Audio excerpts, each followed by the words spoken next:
पंचम भाव में बैठा शनि रंग से राजा बना सकता है। पंचम भाव का शुक्र दसम भाव को बुरी दृष्टि से देख रहा है और द्वितीय भाव का बुध जातक को धन लाभ कराएगा। घबराइए मत, आज के एफबी सेशन में हम ऐसी कोई भी बात नहीं करने वाले हैं। इस विद्या को जितने सरलता से आपके सामने प्रस्तुत किया जा सकता है, मैं पूरी कोशिश करूंगी। तो क्या करने वाले हैं हम? सितारों की सैर।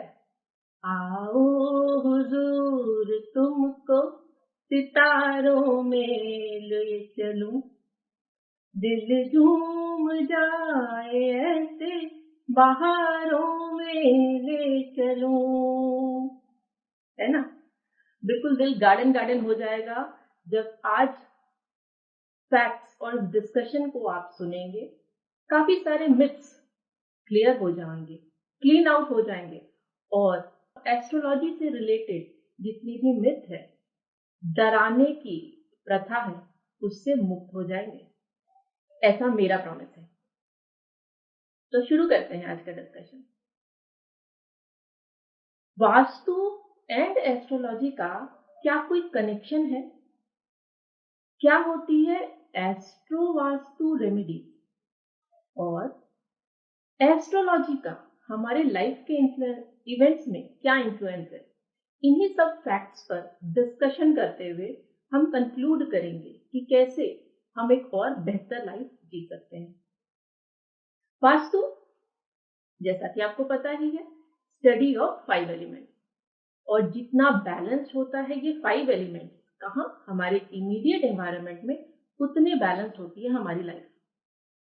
जैसे कि अगर फायर इम्बैलेंस है तो मनी से रिलेटेड प्रॉब्लम्स, ऑस्पिशियस इवेंट्स नहीं होंगे, शादी में रुकावट, है ना?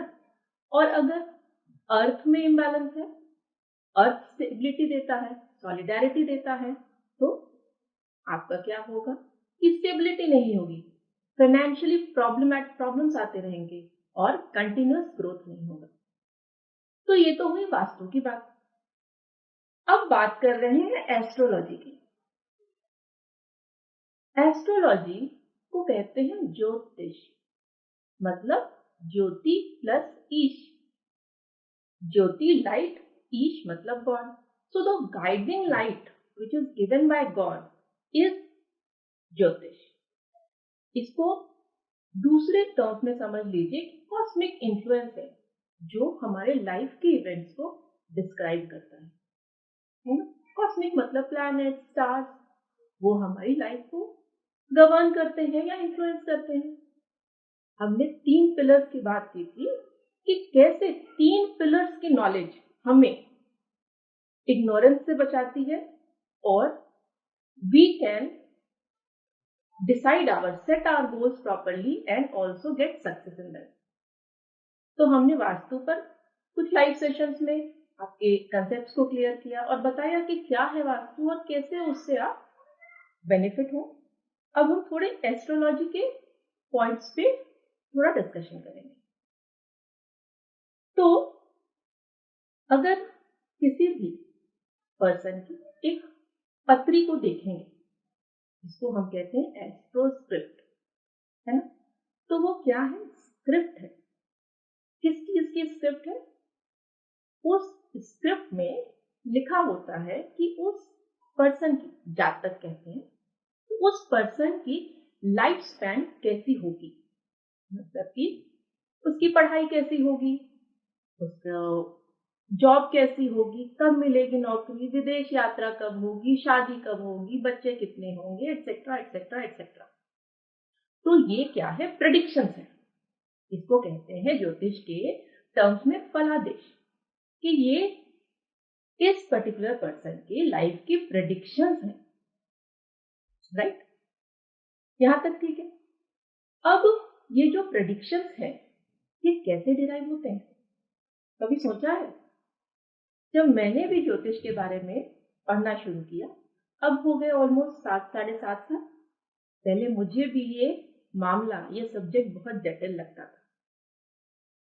तो जो एस्ट्रोलॉजी है, it is based on theory of synchronicity. इसका मतलब क्या है? बहुत सारी डिटेल्स आपको गूगल करने से मिल जाएंगी, पर मोटी मोटी बात ऐसी है, समझ लीजिए कि over the year our sages, हमारे ऋषि मुनियों ने इवेंट्स को स्टडी किया, जो टेरेस्ट्रियल इवेंट्स हैं और जो कॉस्मिक इवेंट्स हैं। और ये इवेंट्स जब एक साथ कोइंसिडेंटली लेकिन हर बार रिपीटेडली होते गए, तो इन सबको स्टडी करके डॉक्यूमेंट कर लिया। और इसमें इतनी सिंसियरली और इतनी छोटे छोटे डिटेल्स को नोट किया गया कि ये प्रेडिक्शन अगर आज की डेट में भी अगर सही से करता है, सही ज्ञान से होती है, तो ये एक्यूरेट होती है। पर हमारा विषय ये नहीं है। हम ये समझने की कोशिश कर रहे हैं कि ये जो थ्योरी ऑफ सिंक्रोनिसिटी है, वहां पर इंडिपेंडेंट इवेंट्स की बात होती है। एक एकदम सिंपलेस्ट फॉर्म में, जैसे कि हमारी घड़ी में अगर 12 बज गए और फॉरेस्ट फायर हुआ, ठीक है, तो 12 बजे इसलिए फॉरेस्ट में फायर हुआ या फॉरेस्ट में फायर हुआ तब हमारी घड़ी में 12 बजे, इन दोनों इवेंट्स का कोई रिलेशन नहीं है। These are two independent events happening parallelly, है ना?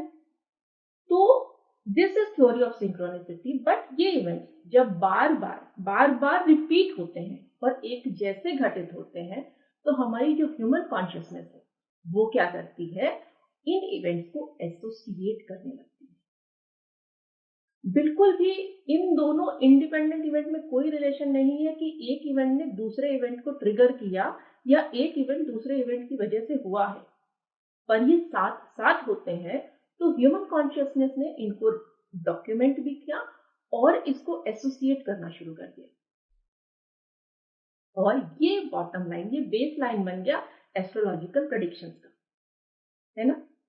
तो यहां तक मुझे लगता है अब आप लोग समझ रहे होंगे। आप अपने कमेंट्स लिखते रहिए, क्योंकि मैं बीच बीच में बात करते हुए अगर आपसे इस डिस्कशन को आगे लेके जाऊंगी तो आपको ज्यादा फायदा होगा।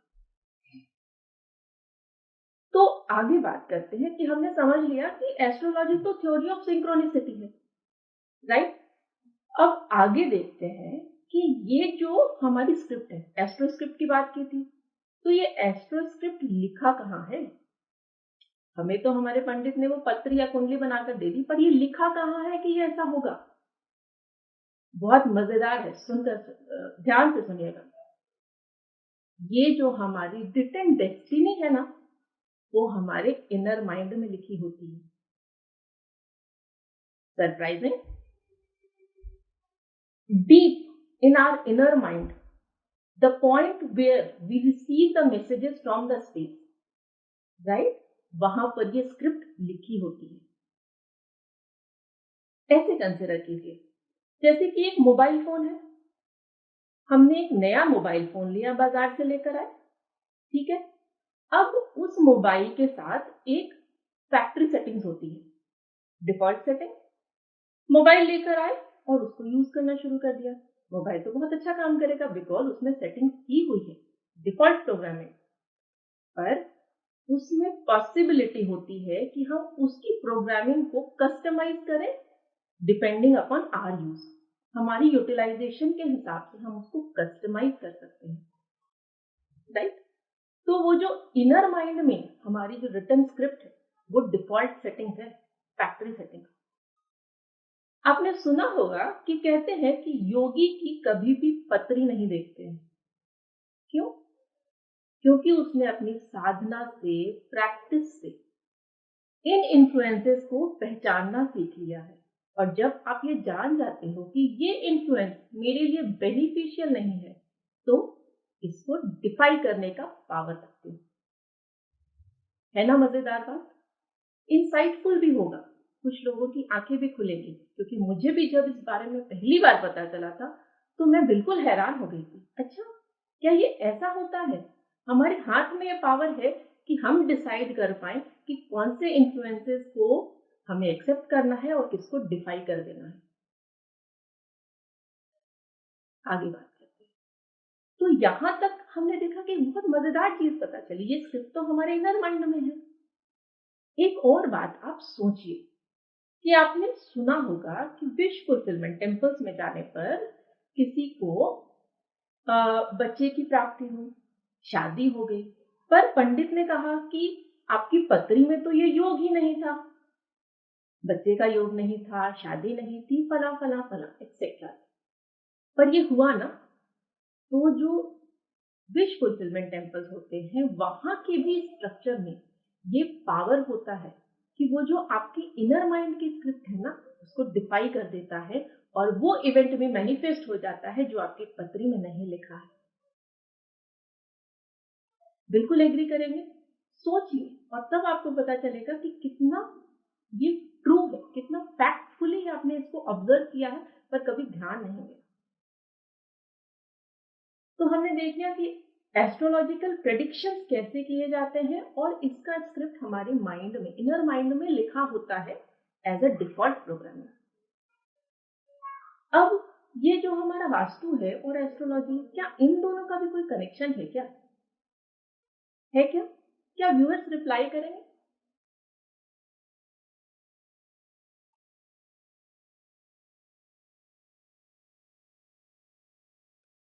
आगे डिस्कशन लेती हूँ मैं।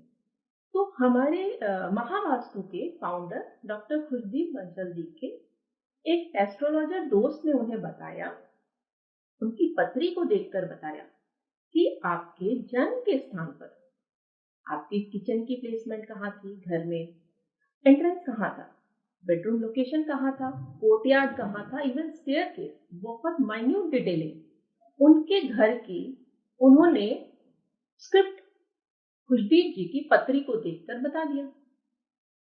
Now this was a revolution, a turning point in designing solutions. कैसे? क्योंकि अगर किसी पत्री को देखकर ये बताया जा सकता है कि घर का वास्तु कैसा था, भवन में क्या चीजें किस जगह पर रखी हुई थी, तो एक तो ये कनेक्शन भी हमें पता चल गया और एक मिल गया ना मैजिकल फॉर्मूला। अब क्वेश्चन यहाँ पर ये आता है कि पहले बच्चे का जन्म हुआ या पहले घर का वास्तु हुआ? पहले घर एग्जिस्ट करता था या पहले बच्चा आया? तो पहले एक घर एग्जिस्ट करता था, बाद में वहां पर इवेंट्स हुए या किसी बच्चे का जन्म हुआ, और बच्चे का जो जन्म हुआ उसकी चार्ट में जो प्लैनेट की पोजीशन थी वो घर में किस तरह से एक्टिविटीज प्लान की गई थी उसके अकॉर्डिंग थी। और सैकड़ों सैकड़ों पत्री में इसको बार बार वेरीफाई किया कि ये मामला तो 100% सच है। आप भी वेरीफाई कीजिए, जहां पर आपकी मदर ने आपको कंसीव किया, जहां पर बच्चे का जन्म हुआ, वहां पर हमारे 9 प्लैनेट्स है। एक एग्जांपल ले लीजिए मार्स। मार्स क्या होगा? किचन की एक्टिविटी। तो जहां पर किचन की एक्टिविटी थी और मार्स की पोजीशन आपकी पत्री में बिल्कुल एक ही होगी। है ना इंटरेस्टिंग और मजेदार? अब हम तो बिलीव करते हैं कि जो भी नॉलेज है उसका एप्लीकेशन क्या है और कैसे ये हमें बेनिफिट करता है। तो एप्लीकेशन क्या होगा इनका? पहली एप्लीकेशन कि जो हमारी स्क्रिप्ट है वो सीक्वेंस अगर एस्ट्रोलॉजी के हिसाब से कोई नेगेटिव रिजल्ट्स देती है तो हमें उसको डिफाई करने का पावर है। कैसे? सीक्वेंस को चेंज कर देंगे ना। इसीलिए आप देखते होंगे कि बहुत सारे एक्सपर्ट्स काफी बार घर बदलने की, स्थान बदलने की, ऑफिस बदलने की भी सजेशन देते हैं, है ना? सुना होगा, जब दशा सही नहीं है तो दिशा बदल लेनी चाहिए। यही तो कह रहे हैं एस्ट्रोलॉजी एंड वास्तु। और दूसरा एप्लीकेशन क्या होगा? दूसरी अंडरस्टैंडिंग ये बनती है कि जब तक ऊपर जो कॉस्मिक कॉन्फ़िगरेशन है वो हमारे घर में हो रही एक्टिविटीज के साथ मैप नहीं होता है, जब ये दोनों मैप हो जाते हैं तभी कोई इवेंट घटित होता है, तभी कोई मैनिफेस्टेशन होती है। तो मिल गया ना मैजिकल फॉर्मूला। तो इन मैजिकल फॉर्मूला से हम क्या कर सकते हैं कि एस्ट्रोलॉजिकल जो इन्फ्लुएंस है, हमने जो 3 पेन के कारण देखे, अगर एस्ट्रोलॉजी की वजह से कोई पेन है, कोई चैलेंजेस है, तो हमें ये पता है कि ये इफेक्ट कहाँ से क्रिएट हो रहे हैं और इन इफेक्ट्स को इस सीक्वेंस को चेंज कर देने से हम डिफाई कर सकते हैं। तो आज का सेशन इतना छोटा सा ही है, पर है बहुत कीमती, क्योंकि यहाँ पर हमने बिल्कुल भी कोई भी टेक्निकल डिटेल्स को अवॉइड करके एक सिंपल सा मोटी लैंग्वेज में ये समझाने की कोशिश की है कि कैसे एस्ट्रोलॉजी हेल्प करता है हमें एक बेहतर लाइफ जीने की। एस्ट्रोलॉजी के पिलर्स होते हैं 12 बॉक्सेस, 9 प्लैनेट्स, उस पर फिर डिटेल में बात करूंगी कि ये 9 प्लैनेट्स कैसे हमारे स्ट्रेंथ है और कैसे हमें गाइड करते हैं। थोड़े क्वेश्चंस देख लेते हैं व्यूअर्स के।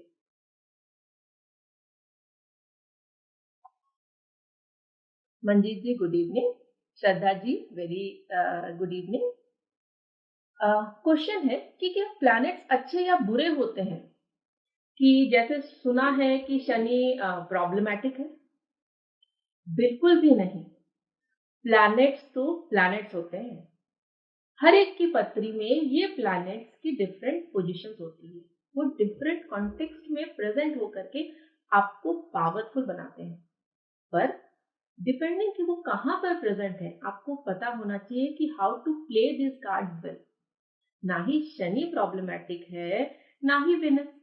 अरे वो इतनी दूर लाइट ईयर्स में बैठे प्लैनेट्स को तो पता भी नहीं है कि आप इतनी दूर अर्थ में एग्जिस्ट करते हो। ये जो प्लैनेट्स हैं वो एक जीपीएस सिस्टम की तरह है। GPS global positioning system. GPS क्या करता है? जीपीएस आपको बताता है कि कौन सा पाथ लेने से ट्रैफिक ज्यादा मिलेगी और कौन सा पाथ लेने से आप अपने डेस्टिनेशन पर स्मूथली जल्दी पहुंच जाएंगे। तो क्या जीपीएस की वजह से ट्रैफिक है? नहीं ना। तो इसी तरह प्लैनेट्स की वजह से प्रॉब्लम नहीं है, पर प्लैनेट्स एक पाथवे है, गाइडिंग लाइट है। अगर हमने उस बात को डिकोड कर लिया तो कैसे हेल्प होगा? वो हमें हेल्प करेंगे कि किस तरह से उनकी पावर को यूटिलाइज करके, हमारे मेंटल इंक्लिनेशन को यूज करके हम अपने गोल्स को अचीव कर सकते हैं। जी, श्रेया जी का क्वेश्चन है कि can you explain some application of astro vastu remedies? जी बिल्कुल श्रेया जी। हमारे एक क्लाइंट रवि जी, जब वो हमारे पास आए तो उनका बिजनेस बिल्कुल अच्छा चल रहा था, बट सडनली उन्हें अपने बिजनेस में हेवी लॉसेस फील होने लगे और उनकी जो प्रेजेंट दशा सिस्टम थी वो चेंज भी हुई थी। ठीक है, बिल्कुल। तो हमने उनके एस्ट्रो चार्ट में क्या देखा कि उनका जो बॉक्स 8 था, आप सभी समझते हैं बॉक्स 8 डिनोट्स लॉसेस, है ना, एनीमी का भी है। तो वो बॉक्स 8 की वजह से उनको लॉसेस हो रहे थे। पर अब जब हमने उनसे बात की तो क्या कहा कि हमने कहा कि आपने अपने घर में कोई एक्टिविटीज चेंज की है? तो उन्होंने कहा कि हाँ, रिनोवेशन चल रहा था दूसरे कमरे में, तो मैं ना इस डायरेक्शन में, फला डायरेक्शन में आकर मैंने अपनी स्लीपिंग प्लेसेस कर दी है। तो देखा आपने कि किसी चीज को मैनिफेस्ट करने के लिए घर में भी कोई ना कोई चेंज जरूर होता है। और आपको जानकर हैरानी होगी कि वो जिस स्लीपिंग पोजीशन पे, जिस जगह पर आकर स्लीपिंग की एक्टिविटी कर रहे थे, वो उनके बॉक्स 8 से कनेक्ट हो रहा था। तो उनको बॉक्स 8 से एक्सपीरियंस होने लगा और उनको बिजनेस में लॉसेस होने लगे। हमने सिर्फ उनकी जो स्लीपिंग एक्टिविटी थी वो बॉक्स 8 से हटाकर उनके दूसरे पॉजिटिव बॉक्सेस में करा दी, और ये जो स्क्रिप्ट थी जिसको हम रिटन स्क्रिप्ट और रिटन डेस्टिनी कहते हैं वो डिफाई हो गई। तो ये थोड़ा डिकोडेड फॉर्म में होता है एस्ट्रो स्क्रिप्ट में, बट ये आसान है, थोड़े से अभ्यास से दिखने लग जाता है। Hemant ji good evening. Good evening sir. Gurpreet ji कह रहे हैं कि क्या प्लैनेट्स इन्फ्लुएंस करता है हमारे लाइफ इवेंट्स को?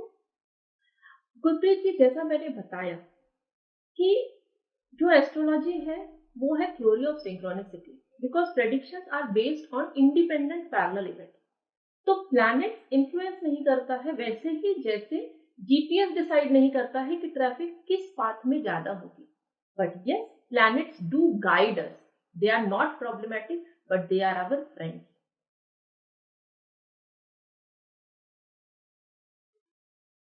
तानिया जी ने अपने कुछ डिटेल्स शेयर की है। उन्होंने क्वेश्चन पूछा है कि गवर्नमेंट जॉब कब लगेगी और किस फील्ड में ठीक रहेगी। तानिया जी से मेरा रिक्वेस्ट है कि हमारे लाइव सेशन के साथ योगदान की लिंक दी हुई है, तो तानिया जी प्लीज इसमें थोड़ी वर्किंग है, और ये जो इस तरह के आपके रिक्वेस्ट होते हैं उसको हम योगदान के थ्रू केटर करते हैं। थर्सडे 4 to 7 PM मेरे योगदान का टाइमिंग है, तो आप काइंडली उस लिंक पर रजिस्टर कर लीजिए और हम आपको बिल्कुल अच्छे से गाइड करेंगे, क्योंकि पहले इस डिटेल से एक चार्ट बनेगी और उसके बेसिस पे हम आपके जो भी क्वेश्चन है उसको जरूर आंसर करेंगे। मुनमुन जी ने कहा है कि wonderful session, thank you ma'am. Next question है कि session is very interesting, thank you. What is the purpose of astrology? बहुत ही इंटरेस्टिंग, बहुत ही बढ़िया सवाल है, सुंदर है।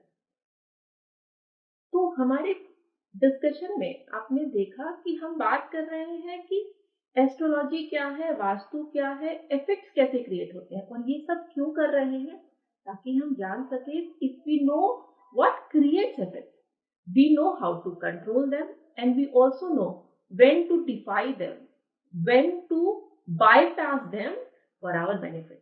So purpose of astrology क्या है? First, to know our script. पहले उसको जानिए, and if required change them. It is like a pathological lab report. हमारी एक रिपोर्ट आती है ना, ब्लड रिपोर्ट आती है, क्या काउंट है, किस चीज कौन सा चीज ज्यादा है, हेमोग्लोबिन कितना है, क्या खाना चाहिए। तो ये एक गाइडेंस की तरह ही आप इसको देखिए, पहले वो रिपोर्ट को जानना जरूरी है और अकॉर्डिंगली टेक द स्टेप्स और action to have a better life. सिर्फ इतना ही ज्ञान का पर्पस, सिर्फ इतना ही है कि उस ज्ञान को अप्लाई करके हम अपनी लाइफ को बेटर बना सकें। सनातन विद्या, वैदिक विजडम तो सिर्फ हमें यही सिखाती है कि कैसे बेहतर जिंदगी जी सके। हाँ, उसको जब तक हम जानेंगे नहीं, जब तक इग्नोरेंस है तब तक कोई पेन है, और जैसे ही हमें इस बारे में नॉलेज मिल जाता है, हम कनेक्ट हो जाते हैं, तो knowledge Indeed becomes power. Next question है, I am skeptical about learning these subjects but found the session useful. What shall I do? तो मैं तो आपसे यही कहना चाहूंगी कि अगर इंटरेस्ट है तो आप बिल्कुल इसका बेसिक कोर्स अटेंड कीजिए। महावास्तु के कोर्सेज जो हमें, जैसे मैं आपसे बात कर रही हूँ ना, सिंपल टर्म्स में आपको समझाने की कोशिश करते हैं, और हर एक जन को ये एक बेसिक नॉलेज होना बहुत जरूरी है। अगर आप उतना टाइम नहीं दे सकते हैं और आपके कोई स्पेसिफिक क्वेश्चंस है, तो बिल्कुल आप हमसे योगदान में कनेक्ट कीजिए। और मैं साथ में कहूंगी कि हाँ बिल्कुल, जब मैंने भी ये ज्योतिष एस्ट्रोलॉजी सीखना शुरू किया था, तो इसमें एक थोड़ा डर होता है। अनफॉर्चुनेटली ये डर है जो हमें दूर करता है इन सब्जेक्ट से, कि और थोड़ा जटिल भी बन गया है मामला। मैंने शुरू किया था ना कि प्रथम भाव में बैठा शनि पंचम भाव में शुक्र को बुरी दृष्टि से देख रहा है, तो समझ नहीं आता है। तो हमें तो सिंपल सिंपल मोटी बात समझ में आनी चाहिए कि क्या करना चाहिए और क्या नहीं करना चाहिए। अगर आपके कोई क्वेश्चन या चैलेंजेस हैं तो बिल्कुल हमसे कनेक्ट कीजिए, योगदान में हम आपको गाइड करेंगे। और जो कोई भी व्यूअर्स हमारे इस सेशन को बाद में देख रहे हैं, आप कमेंट सेक्शन पे अपने क्वेश्चंस पोस्ट कर सकते हैं, और जो भी पॉसिबल और बेस्ट सुटेबल चीजें होंगी हम बिल्कुल आपको आंसर करेंगे, रिस्पॉन्ड करेंगे, और इस वैदिक विद्या को घर घर पहुंचाना ही हमारा ध्येय है।